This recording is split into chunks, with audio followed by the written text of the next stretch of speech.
On m'avait mis dans un canoë sur une rivière de montagne par tempe de brouillard épais. Tout le monde est la même enseigne, hein. Tout le monde, une fois dans le bateau, se met à « Oh putain, des rapides, hop, faut que je gère. J'apprends à ramer, même j'ai une rame, j'ai pas de rame, j'ai une rame simple, j'ai une rame double, comment j'avance ?»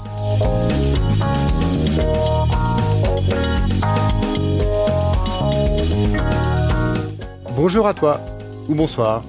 Bienvenue dans le podcast Chronique d'une résilience méconnue. Ou encore, ma quête de la pleine santé, où je te partage mon chemin de guérison de maladies chroniques et des récits de voyage.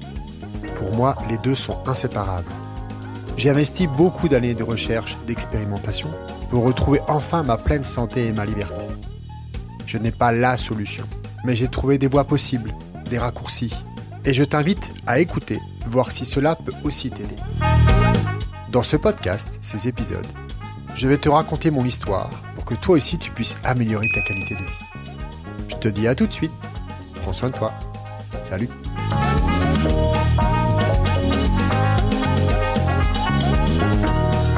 Spoiler alert. En fin d'épisode, j'intègre une nouveauté. Tu verras bien. Ces années à croiser et interagir dans les coulisses avec Ben Harper, Patrice, Gotham Project, Pee Wee Ellis, Archive, Muse et d'autres artistes internationaux, puis le Festival de Cannes, les Guignols de l'Info, les Césars, d'autres émissions télévisées, Un gars, une fille, des programmes courts où je voyageais sur tout le territoire français et la Corse, ou encore d'autres événements où je construisais avec mes outils et d'autres équipes des décors pour des événements, pour des tournages. J'étais au plus près des caméras, des plateaux télé, des scènes de concert, prise en main au matériel, l'installer, le régler, le démonter. La technique a toujours été quelque chose de présent dans mon enfance et encore plus dans ma jeunesse, évidemment. J'avais accès à beaucoup plus d'autres outils et d'espaces de jeu, en fait. Quand j'avais des opportunités, j'allais bricoler à droite, à gauche, faire des réparations dans des restaurants, chez des particuliers. J'expérimentais encore et encore. J'étais sérieux, je faisais le job, on me faisait confiance. J'étais fier de ça, en fait. J'étais fier de ça parce que j'arrivais de la province, j'arrivais du trou du cul de la France, ou un des trous du cul de la France. Et voilà, je faisais ma place. C'était cool. Mais surtout, j'incarnais l'idée de comment je devais être et agir dans ce monde, selon la vision qui m'a été transmise par mon éducation. Évidemment, j'ai compris ça bien plus tard. Je faisais de plus en plus de photos digitales aussi, surtout sur les tournages sur lesquels je travaillais, mais aussi lors de soirées, des mariages, des événements. Je parcourais aussi Paris en scout pour faire des clichés artistiques. J'avais créé un blog où je mettais en ligne les photos, je les mettais à disposition. C'était d'ailleurs mes débuts dans le code et la programmation Internet. C'était en 2003. Ça fait 20 ans déjà. 20 ans. J'ai entendu à plusieurs reprises « Tu gères, toi. De toute façon, ça va le faire pour toi. On n'a même pas besoin de te filer un coup de main. Ta route, elle est tracée. » C'est bien l'impression que je donnais. Et très certainement, c'est l'impression que je voulais donner. Parce que j'avais une carence d'objectifs. J'en parlais dans l'épisode précédent. Donc avec une conscience moindre, je pense que c'est la même gestion d'énergie que j'utilisais lorsque je voyageais et que j'étais par exemple avec du matériel photo un peu coûteux pour les zones. Je devais pas y aller en tant que touriste. J'activais cette énergie de je mets du feu, j'avance, je marche rapide, clac, clac, je trace, je sais où je vais. Même si, en fait, je savais pas vraiment que j'y allais vraiment à l'instinct, en fait. Je pense que des années avant, j'utilisais déjà cet outil de activer des énergies à l'intérieur, sans pouvoir mettre ces mots-là d'ailleurs, et pour montrer que je savais où j'allais. Puis sur la route, mon corps a vraiment commencé à me lâcher. Je portais une ceinture lombaire la plupart du temps, j'avais des coudières, des genouillères pour soulager les tendinites. J'avais régulièrement des séances de kinésiologie, d'éthiopathie ou d'ostéo. Je croyais encore aux thérapeutes miracles, ou à la pratique miracle, ou aux soins miracles. Ça a été le cas pendant de longues années d'ailleurs. Et comme beaucoup, puisqu'on est éduqué comme ça en France. Et peut-être même en Occident. J'ai bien failli me faire opérer du dos pour y mettre 2 disques synthétiques. J'ai bien fait de pas le faire en fait. Il y avait une voix en moi qui me disait « Non, tu vas pas m'ouvrir ». J'avais une idée préconçue aussi que quand le corps ne va pas, il faut rester encore plus immobile. Il faut éviter de bouger. Et comme son nom l'indique, elle est préconçue. Elle est peut-être dans les croyances collectives. Si bien le repos est important, évidemment, l'immobilité est carrément une connerie en fait. mais je ne le savais pas. Vu que je commençais à travailler moins, j'ai donc modifié mes activités. Je me suis mis à monter des ordis, vu que j'avais des compétences. J'ai réalisé mes heures d'intermittent avec des contrats un peu plus sédentaires, où j'allais dans des bureaux, où j'allais dans des studios. Et j'avais moins d'activités à l'extérieur, donc j'ai commencé à faire de la musique assistée par ordinateur. Je fumais déjà pas mal de pétards, et c'est vrai que ça pouvait aider pour les douleurs. Ça m'aérait la tête quelque part. Des nuits à fumer des pétards et à créer de la musique. J'avais pris quelques cours, et c'était bien. Je lâchais prise.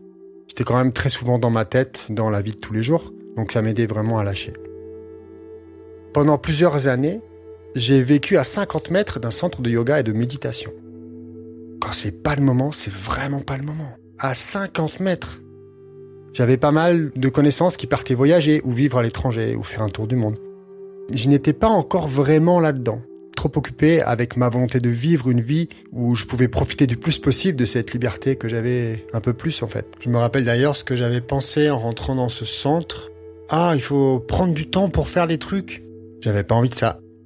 C'était une époque nécessaire pour, à l'intérieur de moi, étirer et créer un fossé le plus prononcé. C'est-à-dire aller à fond dans une direction de vie pour aller vraiment toucher le maximum, toucher le fond. Et ensuite, peut-être manifester un certain déclic et faire un autre chemin pour continuer à se transformer dans l'expérience humaine. En tout cas, c'est comme ça que je peux voir maintenant cette expérience de vie en tant qu'être spirituel qui est dans l'expérience humaine en tant que Benjamin.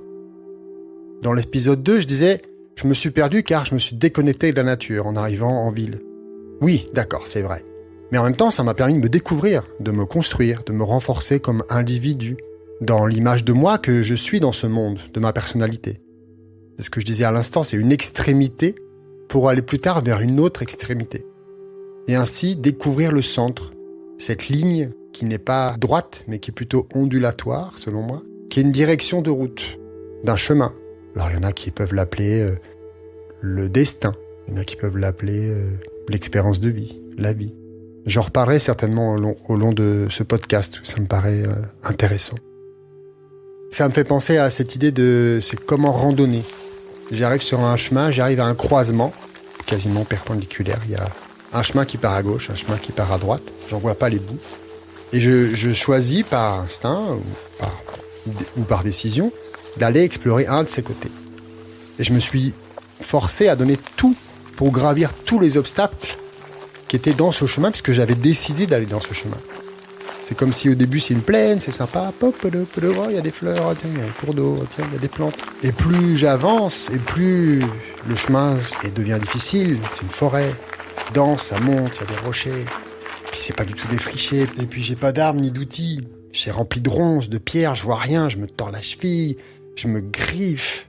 Je suis tout empêtré. Et j'ai toujours cet espoir de après ça va aller mieux, après ça va aller mieux. En fait, j'ai pris hyper cher.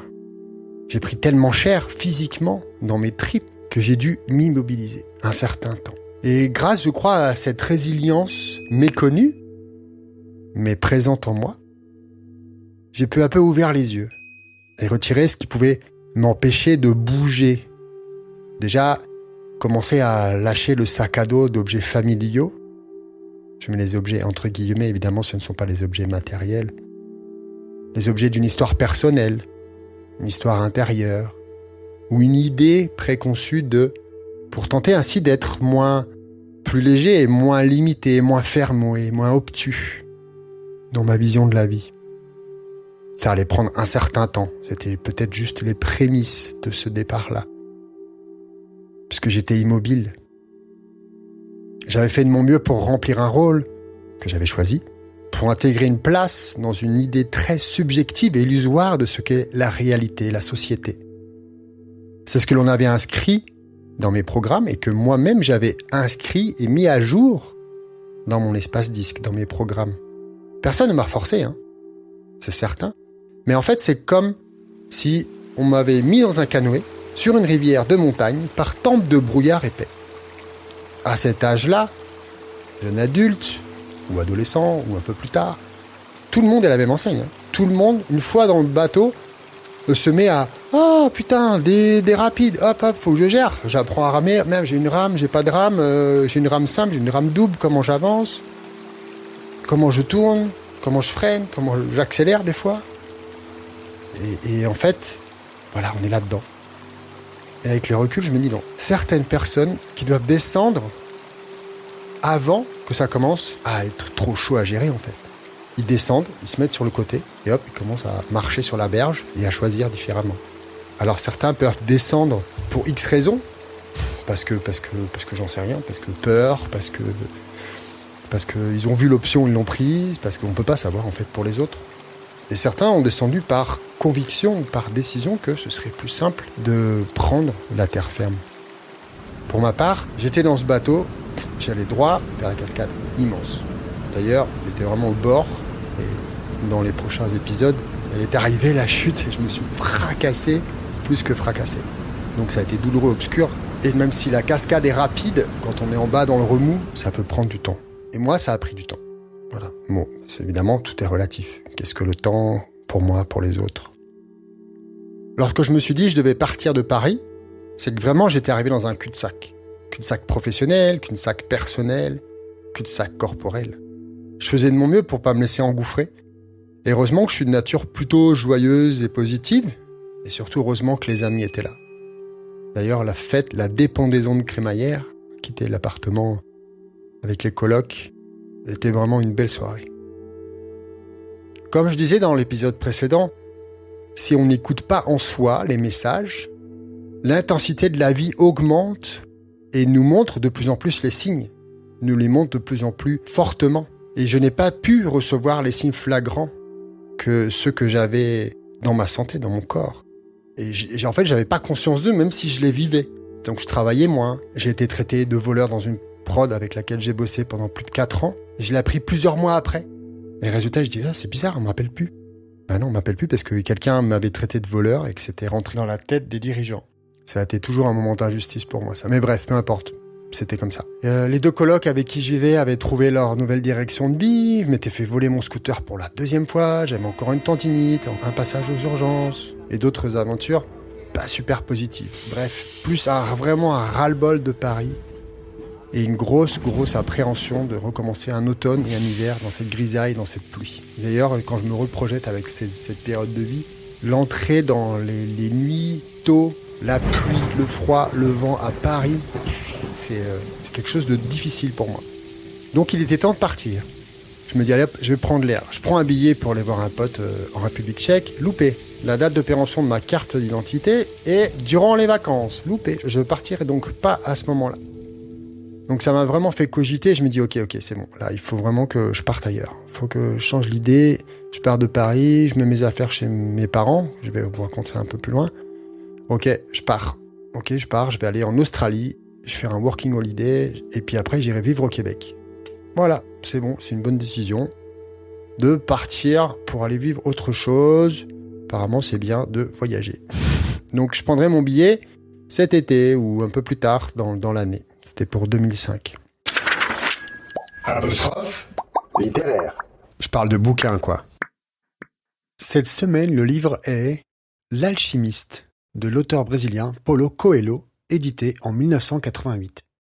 Dans L'Alchimiste, l'auteur nous transmet quelques sagesses telles que la poursuite des rêves personnels pour éviter de stagner dans sa vie, l'écoute attentive de son cœur et de l'univers afin de s'aligner avec les synchronicités, et la reconnaissance de la signification intrinsèque du voyage pour profiter des expériences que l'on fait. Grâce à son personnage Santiago, berger espagnol, l'auteur intègre ses perspectives profondes sur la vie, la croissance personnelle, à la recherche de sa propre réalisation. Durant ces 4 épisodes, je n'ai absolument pas abordé la dimension affective de mon histoire. Toutes les femmes avec qui j'ai été ont toutes eu un rôle sur mon chemin d'apprentissage. Je remercie chaque événement, chaque histoire, et surtout pour qui j'étais à ce moment-là, elles étaient toutes nécessaires. J'ai cependant une pensée toute spéciale pour Gaël, qui m'a accompagné pendant toutes ces transitions d'adolescent à jeune adulte. Beaucoup de gratitude pour cela. J'ai donc hésité à partager ce qui suit, mais en fait, cela a été décisif de mon parcours d'évolution. Je venais il y a quelques mois de rencontrer une jeune femme, et lorsque je lui ai dit que j'allais voyager, elle ne désirait pas partir, et donc sa blessure d'abandon a été activée fortement. Et puis, comme je ne pouvais pas ne pas prendre en considération ses besoins, J'ai donc enfoui en moi ce désir pour rester avec elle. Si tu as écouté l'épisode précédent, tu comprendras pourquoi cet événement a eu autant d'impact et pourquoi j'ai agi ainsi. Je reparlerai peut-être dans un autre épisode de cette relation et des transformations que cela m'a apporté. Pour l'instant, ce que je peux dire, c'est que cela a été vraiment ce qui a renforcé tous les signaux corporels qui se manifestaient un peu plus à l'intérieur de moi, et que la taille du fossé entre moi et moi-même a augmenté. Et oui, ça c'est un concept. Quel est l'espace qu'il y a entre soi et soi-même ? Je te pose la question à toi qui écoutes. As-tu une idée de cela ? Est-ce que ce concept t'est familier ? As-tu une notion de cet espace en toi ? Non seulement l'intériorité de ton corps, cet espace à l'intérieur de ta peau, mais aussi dans toutes les autres dimensions de qui tu es. La bulle d'air n'étant plus possible, j'ai dû anticiper un peu plus la suite et faire un bilan de compétences, préparer le déménagement, car je repasserai temporairement chez mes parents, et ne sachant pas encore très clairement comment cette prochaine étape allait se mettre en place, j'imaginais bien que le temps allait faire son œuvre. Et l'alchimiste, en même temps, me raconte des histoires d'autres contrées. Le monde de l'audiovisuel, le cinéma, la vie comme intermittent ne serait donc plus ma route. J'ai dû laisser partir, renoncer, lâcher prise. En faisant le bilan sur ces 6 années à la capitale, il est certain que elles ont été très enrichissantes. Je suis devenu un homme, j'ai réussi à faire ma place, j'ai réussi à augmenter mes compétences, savoir-faire, savoir-être, et j'ai surtout pu toucher du doigt plusieurs aspects de ce que j'avais pu idéaliser en rêve des années auparavant comme adolescent. Je n'avais pas le choix que de me résilier, car au fond de mes entrailles, je ne tenais plus. Ce cul-de-sac était devenu suffocant. Je devais m'en satisfaire de cette résilience, pour éviter la frustration. Et aussi car une autre direction, une autre aventure s'annonçait, et cette aventure s'annonçait quand même avec un peu plus de lumière, car je partais de la zone sombre dans laquelle j'étais. Tout quitter, le quotidien, les habitudes, mon chez-moi, mes potes, ma position sociale, le salaire, Paris. Revenir dans la région où j'ai grandi, je ne me suis jamais réellement senti totalement bien, n'était pas simple. Mais je l'ai décidé, je l'ai donc accepté. L'étape de vie à la maison familiale ne me gênait pas plus que ça. Après toutes ces années, c'était aussi un moyen de revenir aux sources et de reconnecter avec mes parents. Pour l'étape suivante, dont je vous parlais juste avant, avec ma relation avec cette femme que j'appelle R, a été conflictuelle dès le début assez rapidement. Et comme nous savions inconsciemment comment appuyer sur les boutons de l'autre, nous avons quand même décidé d'aller emménager en province pour que je puisse entrer en formation. Nous n'avions pas fini de nous apprendre ce que nous devions nous apprendre.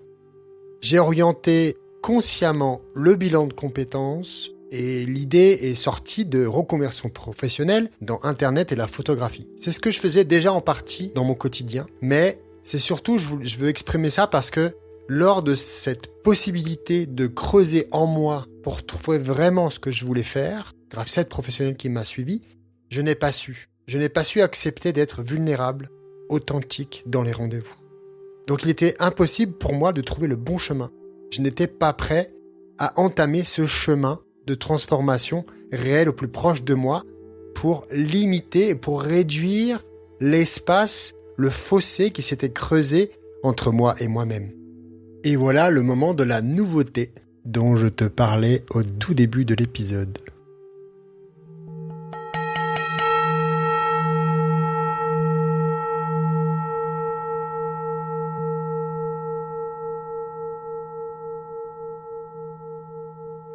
Respirons profondément ensemble.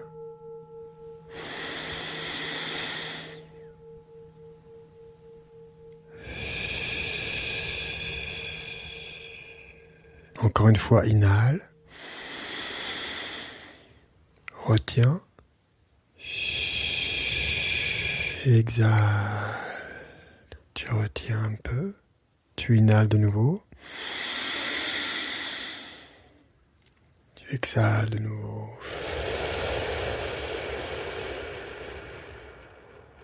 Essaye l'espace d'un instant d'intégrer ce que tu viens d'entendre, ce qui t'a dérangé, ce qui t'a interpellé, ce qui t'a conforté. Intègre dans ta respiration ces informations sans les juger. Puis, nous allons faire un home ensemble. je le conseille de faire les yeux fermés. Mais évidemment, si tu conduis, ou que tu es en vélo, ou que tu es en train de courir, ou que tu es dans une situation où tu ne peux pas fermer les yeux, bien sûr, ne les ferme pas, s'il te plaît. Pour les autres, que tu sois assis à un arrêt de bus, ou en pleine nature, ou debout, ferme tes yeux, inspire, remplis tes poumons de cet oxygène de vie, et ensemble, faisons un home. Si tu n'as pas l'habitude, peu importe, tu fais Sinon, ouvre ta bouche doucement. C'est parti.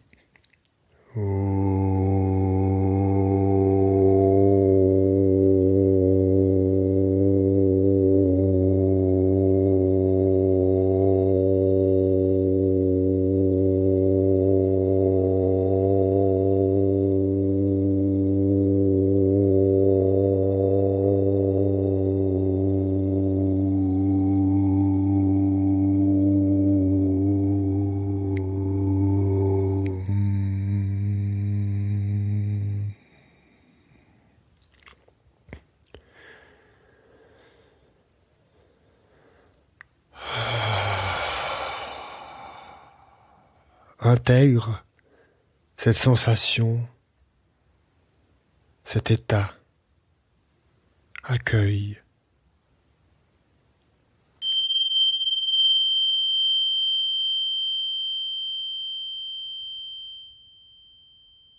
Il est tellement possible de faire plus simple et plus juste pour soi. Je m'en suis rendu compte au fil des années, et c'est toujours le cas maintenant. Je suis en cours de préparation d'une offre de mentoring en individuel et en groupe. Ça demande beaucoup de temps. Mais si tu es déjà intéressé, je t'invite à me contacter pour que nous puissions en parler. Initialement, en travaillant sur le podcast, j'avais pensé que cet épisode-ci serait le premier. Cet épisode où je n'ai pas pris l'avion et où je commence à descendre plus douloureusement et fortement dans une période de transformation radicale. Et même encore avant, dans les prémices, l'idée était de nous raconter qu'à partir du premier jour de mon départ en voyage en 2010. Mais je pense que ça a été un bon choix de faire tout ce processus-là pour montrer le chemin et ce qui a nourri ma manière de penser, de voir et de vivre le monde dans mon expérience. Qu'en penses-tu ? Je suis super ouvert à avoir tes commentaires et ta réponse par rapport à ça. Et voilà, dans cet épisode, tu as pu entendre l'importance de s'écouter et de s'exprimer dans sa propre vie, tant intérieurement qu'extérieurement. Que l'on peut être conscient de notre énergie pour influencer le monde, le regard des autres sur soi, que en nous sont présentes nos ressources, bien souvent cachées pour cheminer notre parcours de vie d'une manière plus douce et harmonieuse. Qu'il n'y a pas de thérapie miracle et surtout que l'immobilité n'en est pas une, et que nous vivons souvent nos illusions de ce qu'est la réalité. Et voilà, c'est tout pour cet épisode. Merci d'avoir écouté. Si le contenu te plaît, si tu aimes ce que tu écoutes, ce que tu entends, je t'invite à mettre un commentaire, mettre des étoiles sur tes plateformes favorites et partager avec tes amis, ton réseau. Ce serait une bonne manière pour moi d'avoir ton retour aussi. N'oublie pas que je suis disponible sur les réseaux sociaux pour échanger avec toi sur ces sujets. Prends soin de toi et je te dis à la semaine prochaine. Salut!